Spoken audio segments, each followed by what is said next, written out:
जितने लोग बेदार हैं जरा वो कह दें या रसूल अल्लाह। माशाल्लाह, जिन्होंने बगैर कहे हाथ उठाए, अल्लाह आज की रात के सदक़े सबको हुजूर के मदीने की हाज़िरी नसीब फरमा दे। माशाल्लाह, अभी आपने शायर अहले सुन्नत भाई असद इकबाल कलकत्तवी साहिब को बड़ी मोहब्बतों के साथ सुना, अल्लाह सलामत रखे, और बड़ी खामोशी के साथ भी आपने सुना। और कभी ख्याल आता था ये खामोश क्यों है, फिर खुद ही दिमाग में जवाब आ जाता था कि समंदर अक्सर खामोश रहा करता है। ज्यादा भीड़ बैठी है इसलिए शायद एक दूसरे की शर्म की वजह से कोई सुभान अल्लाह नहीं कह पा रहा था। शर्म तो नहीं लग रही एक दूसरे से। मैं आपको बता दूं, अगर लग रही हो तो उतार लेना। उसकी वजह यह है कि ये हुजूर की महफिल है, यहाँ कोई मालिक बन के नहीं आया है। यहाँ मिंबर से लेकर नीचे तक जितने भी आए हैं मदीने वाले के नौकर बन के आए हैं। और ये बात याद रखिएगा, यहाँ जितने छोटे होके आते हैं लोग उतने ही बड़े होके जाया करते हैं, और जो यहाँ जितना बड़ा होके बैठेगा उतना ही छोटा होके जाएगा, बल्कि छोटे से भी कम एक नन्ना हो जाएगा, नन्ना सा। समझ रहे? तो हुजूर की महफिल है, बात अच्छी लगा करे तो सुभान अल्लाह कहा करे। और जब असद भाई से ये फरमाइश की गई नबी नबी पढ़ दें, तो असद भाई ने तो अपना हक अदा किया, लेकिन हम यूं मुंह देख रहे थे जैसे किसी दरख्त से नबी नबी की आवाज आ रही हो। ओ भाई, पढ़ने वाला लहजा भी वही, आवाज भी वही, अंदाज भी वही, जात भी वही थी, और बातें भी उसी नबी की हो रही थी। तो फिर सारे आशिकों की जिम्मेदारी नहीं बनती थी कि हम सारे नबी नबी साथ कह लेते? कैसा इश्क है हमारा हुजूर से, मेरी समझ में ये आशिकी नहीं आती। और ना कि मैं उस मिजाज का दीवाना बंदा हूं जो आपको फ्री में जन्नत बांट के चला जाऊं। वो कहा था किसी ने, मिटा दे अपनी हस्ती को अगर कुछ मर्तबा चाहे, कि दाना खाक में मिलकर गुले गुलजार बनता है। जब क़याम गा पे थे तो अक्सर नौजवानों के गले में न बिल्ले पड़े थे जलसे के। मिंबर नजर आ रहे थे अक्सर नौजवान, लेकिन सामने बहुत कम ऐसे दिख रहे हैं कि जिनके गले में बिल्ले। ऐसा तो नहीं है खाली मेहमानों को रिसीव करने की जिम्मेदारी थी। कमेटी वाले बैठे ना, जो निगरान है जलसे के बैठे, जरा हाथ उठा के बता दें कितने लोगों को गले में बिल्ला पड़ा है, कितने लोगों को गले में पड़ा है। माशाल्लाह, अल्लाह सलामत रखे। तो कम से कम आप अपनी जिम्मेदारी निभाइए। माशाल्लाह, मेरे भाई एक पीछे खड़े हुए, आप अपनी जिम्मेदारी निभाइए। आपने जो ये बिल्ला लटकाया ना, इसकी बहुत बड़ी जिम्मेदारी होती है। खाली गले में डाल के हाथ में डंडा लेके टहल लेना ये काफी नहीं है। जलसे के आखिर तक जलसे का साथ निभाना आपकी जिम्मेदारी है। अगर जिम्मेदार हज़रात सोने लग जाएंगे तो फिर ये बाकी लोगों का क्या हाल होगा। आप कोशिश ये करें कि थोड़ी सी मेहनत करें आप लोग भी। जरा कह दें या रसूल अल्लाह। खास करके ये जो सामने लोग बैठे हैं, अल्लाह करे ये जिम्मेदारी समझें। आप एक डिस्प्ले की वैल्यू रखते हैं, और डिस्प्ले जितनी अच्छी होती है ना, फिर पूरी दुकान उतनी अच्छी लगा करती है। अगर डिस्प्ले खराब हो ना तो फिर कंपनी का माल भी नहीं चलता है, और डिस्प्ले अच्छी होती है तो फिर चाइना का माल भी बिक जाया करता है। तो जो आगे बैठे इनकी जिम्मेदारी थोड़ी सी ज्यादा है। जरा आगे वाले कह दें या रसूल अल्लाह। जितनी जोर से हाथ उठाएं उतनी जोर से जरा कह दें या रसूल अल्लाह। माशाल्लाह, अल्लाह सलामत रखे। जिम्मेदार मदरसे के कौन कौन है? पढ़ने पढ़ाने वाले लोग, पढ़ाने वाले लोग आप ही है ना? थोड़ा सा आगे इम्तियाज भाई, माशाल्लाह।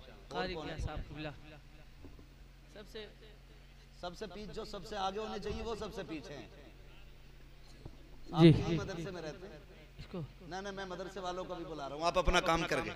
इम्तियाज भाई माशाल्लाह। और कौन है? बेटा आप पीछे हो जाओ,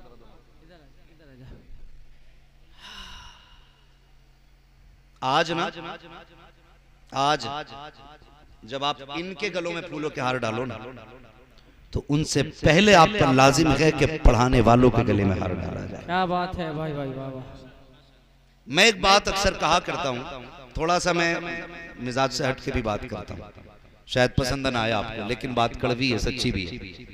हम खतीबों का नाम बड़ा इश्तिहार में डालते हैं, शुआरा का डालते हैं, और जिसकी पूरी मेहनत होती है ना मदरसे में, कभी कभी तो उसका नाम कोने में भी नजर नहीं आता। सही हक है। कभी कभी कोने में भी नाम नजर नहीं आता। हम ये नहीं कहते कि हजरत का नाम छोटा करो, हजरत का नाम छोटा करो, हम ये कहते हैं कि इनका भी नाम बड़ा, ताकि पता चल जाए ये जो 7 बच्चे फारिग हुए ना, ये डाउनलोड नहीं हुए, ये किसी के रत जगों का नतीजा, ये किसी के 2:30-3 बजे के उठने की मेहनत का नतीजा है। ये किसी ने आधी आधी रात कुर्बान करके इनको पढ़ाया गया, तब जाके इनके सीने में कुरान की दौलत आई। माशाअल्लाह। लेकिन हम इंसाफ नहीं करते, इंसाफ नहीं करते भाई, इंसाफ किया करो। आज सबसे बड़ी मुबारकबाद का जिम्मेदार वो बंदा है जिसने इनको हाफिज बनाया। ख्याल करें, इश्तिहार में भी उनको सरे फहरिस्त रखा जाए, मिंबर पे भी उनको आगे रखा जाए, ताकि लोगों को पता चले कि ये किसकी मेहनत है, किसने इतनी मेहनत की है कि एक आम बंदे को हाफिज कुरान बनाया गया। आप समझें, आज जो ये हाफिज कुरान बने, ये कोई आम बात नहीं, बहुत बड़ी बात है। कुरान में फरमाया गया, कुल हल यस्तविल्लज़ीना यअलमून वल्लज़ीना ला यअलमून। ए महबूब, आप फरमा दीजिए कि जानने वाले और ना जानने वाले बराबर नहीं है। जानने वाले और ना जानने वाले बराबर नहीं, बराबर बराबर बड़ा कौन होगा, जानने वाला कि ना जानने वाला? बोले आप जरा थोड़ा सा। जानने वाला बड़ा होगा ना, लेकिन उल्टी गंगा बहने लगी, जिसे वुजू करने का तरीका याद नहीं है, वो मस्जिद से निकल के कहता है इमाम साहब को नमाज पढ़ानी नहीं आई। अल्लाह अकबर। अल्लाह, बह गई उल्टी गंगा, बह गई कि नहीं भाई? जिसको वुजू के फराइज तक याद नहीं, वो बंदा कहता है कि इमाम साहब को नमाज पढ़ानी नहीं आई, और 4 इब्लीस खड़े होकर उसकी हिमायत करते हैं। कहते इतनी हिम्मत किसी ने नहीं कि जो आज तुमने की है प्रधान। अल्लाह अकबर। अल्लाह, अगर कोई प्रधान हो तो बुरा ना मानना, मैं सिर्फ मिसाल के तौर पे ये नाम ले रहा हूं। हाँ, कि तुम्हारे अंदर जितनी हिम्मत है इतनी किसी में नहीं है।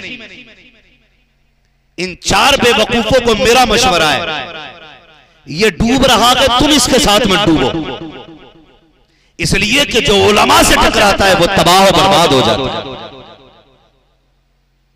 जिसे खुद कुछ नहीं आता वो कहता इमाम साहब के पीछे नमाज नहीं हुई, क्या हुआ, इनका अंगूठा हिल गया था। ओ भाई, कब के? जब सजदे में थे। सजदे में तूने कैसे देख लिया भाई? हमारे यहां तो सजदे का तरीका यह है, पेशानी नाक ये जमीन पे लगी होती है, और नाक इतनी जोर से दबी होती है कि नरम हड्डी तक दब जाए, सख्त हड्डी आ जाए, इतनी जोर से नाक दबी होती है। तो तेरे टहले किधर चल रहे थे? तूने कैसे देख लिया?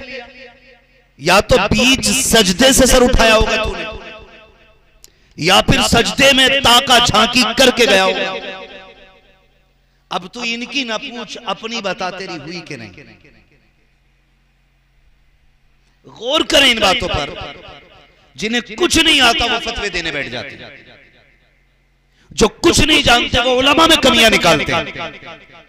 जबकि फरमाया गया, महबूब आप फरमा दो कि जानने वाले और ना जानने वाले बराबर नहीं है। आपको अगर कुछ नहीं आता ना, तो आप इल्म वालों से पूछें, जाइए इल्म वालों से पता करें कि वुजू का तरीका क्या है, नमाज का तरीका क्या है, ये इल्म वाले बताएं। और अगर आप ये नहीं करेंगे तो समाज में फसाद होगा, समाज में फसाद होगा। आज बिगाड़ की सबसे बड़ी वजह यह है कि हमारे बीच से इल्म उठता जा रहा है। ये सबसे बड़ी वजह कि हमारे दरमियान से इल्म उठता जा रहा है। हमने, मैं इस बात का इनकार नहीं करूंगा आपसे कि आप बच्चों को इंग्लिश ना पढ़ाएं, इंजीनियर ना बनाएं, सब कुछ बनाएं, लेकिन मैं कहूंगा पहले गुलाम मुस्तफा बनाएं, पहले गुलाम मुस्तफा बनाइए। आप जानते हैं इल्म की कितनी बड़ी चीज है। पैगंबर इस्लाम मक्के में तशरीफ लाए, हालात क्या थे जमाने के? चोरी, झूठ, दगा, जिना, बदकारी, कत्ल, डाकाजनी, कोई ऐब ऐसा नहीं था जो उस वक्त जमीन पे नहीं हो रहा था। अब हुजूर आए थे इस्लाह के लिए, संवारने के लिए सरकार तशरीफ लाई। जब जमाने के इतने बिगड़े हुए हालात लोगों के देखे मेरे नबी ने, तो बड़े परेशान हो गए। बज़ाहिर 63 साल जिंदगी के अंदर एक मुकम्मल बिगड़ी हुई कौम को मुकम्मल तरीके से संवारना और फिर रब के पैगाम को जमाने भर में पहुंचाना भी। अब परेशान हो गए कि 63 साल जिंदगी में इतना बड़ा काम करना है, कैसे किया जाए। अब मिसाल के तौर पे आप समझें, अगर कोई बंदा दिमाग का मरीज है तो वो किस डॉक्टर को दिखाता है? कौन से डॉक्टर को दिखाएगा? दिमाग के डॉक्टर को। अगर दिल का मरीज है तो जोर से बोले हैं, दिल के डॉक्टर को दिखाएगा। मैं पढ़े लिखे लोगों से बात करना चाहता हूं, फिर किसको दिखाएगा वो? दिल का मरीज दिल के डॉक्टर को। अगर किसी के दिमाग में दर्द है तो दिमाग के डॉक्टर को, किसी के किडनी में दर्द है तो, यानी कि जो जिस मर्ज में मुब्तला उसके स्पेशलिस्ट को दिखाता है। और एक ही वक्त में अगर किसी बंदे को ये सारी बीमारियां लग जाए, दिमाग में भी दर्द हो, दिल का भी मरीज हो जाए, किडनी भी फेल हो जाए, लीवर भी काम करना छोड़ जाए, तो क्या एक ही डॉक्टर सारे इलाज कर लेगा? बोले। और अगर सारी चीजों के अलग अलग डॉक्टर एक वक्त में दवाएं चलाएं तो तब भी नहीं हो सकता ना, तब भी नहीं हो सकता, क्योंकि दवाएं इतनी हो जाएंगी कि किडनी फेल होने का डर रहेगा।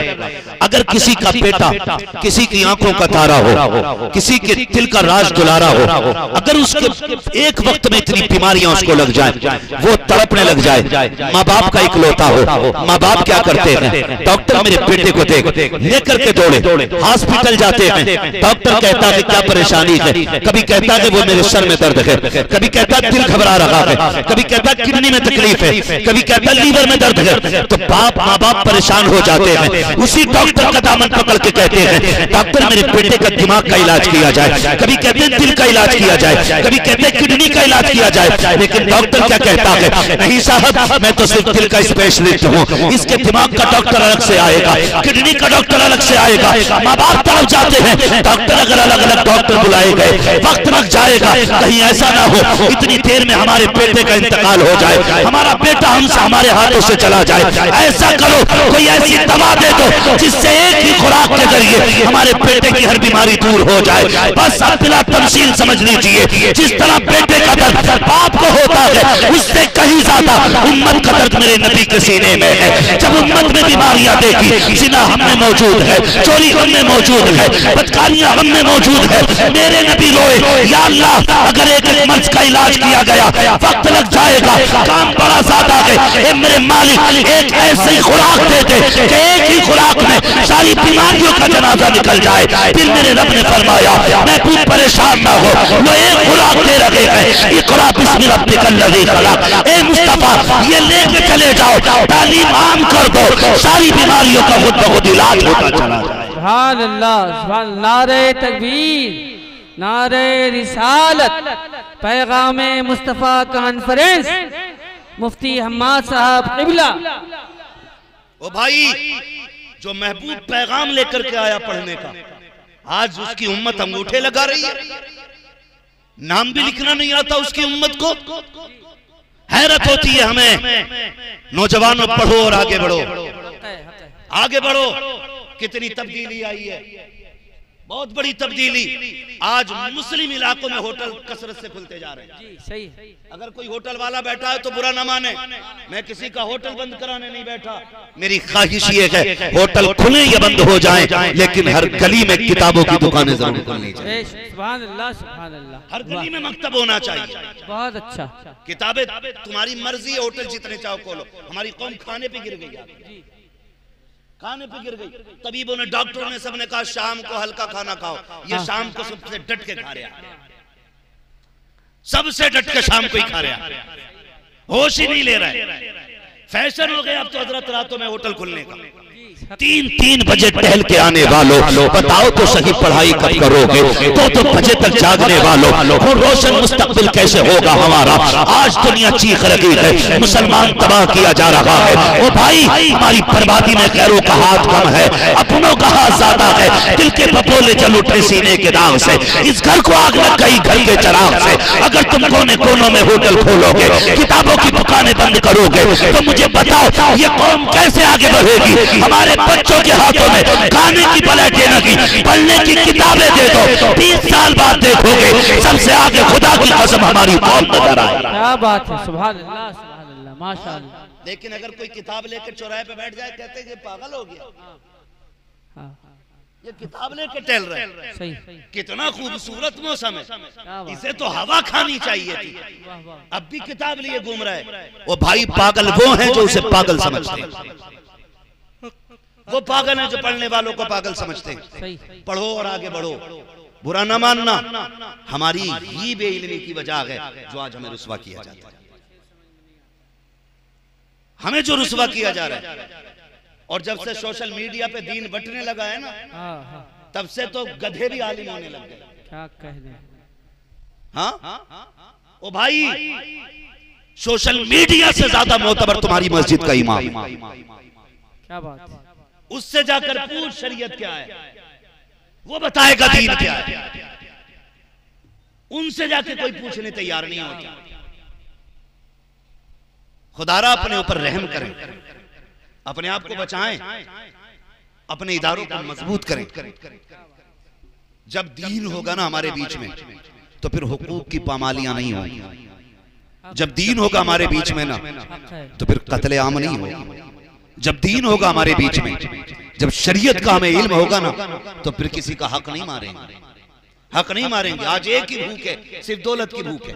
आज हमें आगे निकलना है, हमें बब्बन से ऊंची कोठी बनानी है, अच्छल से बड़ा प्लाट खरीदना है। ये भूख लगी आज सबको आगे बढ़ने की, लेकिन किसी को ये फिक्र क्यों नहीं होती है कि मेरे बेटे को इमाम आजम अबू हनीफा का गुलाम बनना है, मेरे बेटे को गौसे पाक का नौकर बनना है, मेरे बेटे को आला हजरत का सच्चा मानने वाला बनना है। बुरा मत मानिएगा, हमारी कौम में सिर्फ खोखले नारे रह गए हैं, हकीकत का कोई लेना देना नहीं रह गया है। खाली नारों से काम नहीं चलेगा, अपने किरदार में भी मसलक आला हजरत की झलक लानी पड़ेगी। बरेली के इमाम अहमद रजा के तौर तरीके को अपने किरदार में लाना पड़ेगा, तब जाकर के हम तरक्की हासिल करेंगे, तब जाके हम आगे बढ़ेंगे। हमारे हालात तो देखो सही, हमें दीन से कोई मतलब नहीं है। कितने लोग तो ऐसे हैं कहते हैं साहब मौलवियों से मतलब नहीं रखते हैं, मैं बिजनेसमैन हूँ, मुझे अल्लाह रसूल से मतलब है। गैरत आनी चाहिए, अल्लाह रसूल से मतलब भी उसी का सच्चा होता है जिसका ताल्लुक उलमा से होता है। जो उलमा से दूर होता है वो अल्लाह रसूल के करीब नहीं हो सकता है।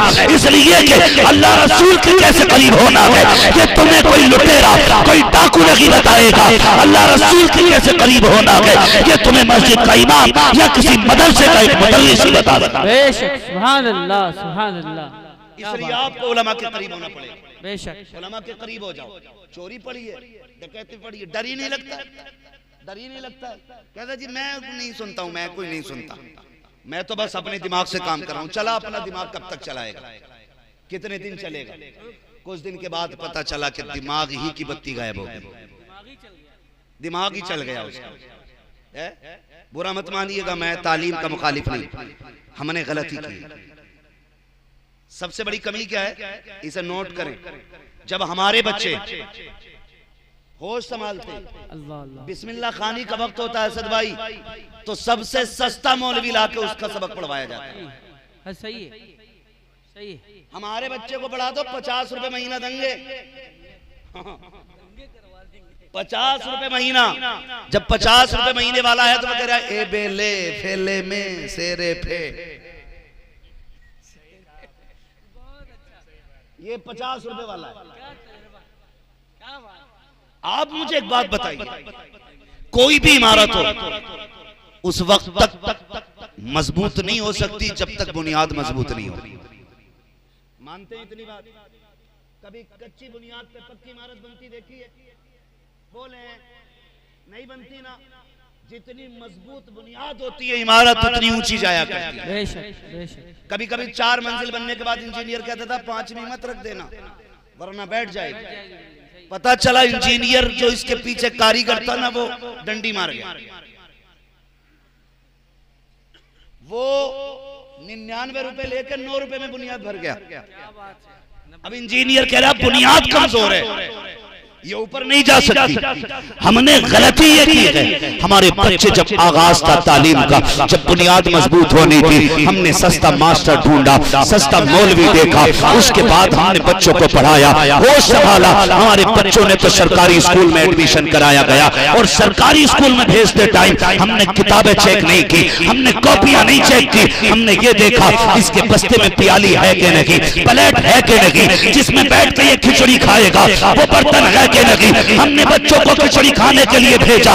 9th में हमारा बच्चा नकल करके पास हुआ, हाई स्कूल में नकल कराई टीचर ने, हमने कहा अच्छा मास्टर था, पैसे लेके हमारे बच्चों को पास करा गया, अच्छा नहीं किया गया, इसने तुम्हारे बच्चों की जिंदगी तबाह कर दी है। मास्टर वो अच्छा नहीं होता जो नकल कराए, मास्टर वो अच्छा होता है जो बच्चों से मेहनत कराया करता है। नकल करके तुम एग्जाम में पास हो सकते हो, लेकिन इंटरव्यू में आगे नहीं जाओगे, क्योंकि तुम हाई स्कूल में नकल करके पास हुए थे, इसलिए इसको इंटरव्यू से निकाल दिया गया। तुमने ये कहा हम मुसलमान थे इसलिए निकाले गए, मैं कहता हूं नहीं, तुम जाहिल थे इसलिए निकाले गए। अगर तुम पढ़ जाते, खुदा की कसम कोई शख्स तुमसे तुम्हारी कुर्सी छीन नहीं सकता। क्या बात है, सुभान अल्लाह, सुभान अल्लाह, सुभान अल्लाह। काबिल होना पड़ेगा। क्या बात है, हक है, आप पढ़ें, हक है, फिर हम नहीं जानिए कौन तुमसे तुम्हारी कुर्सी छीन सकता है।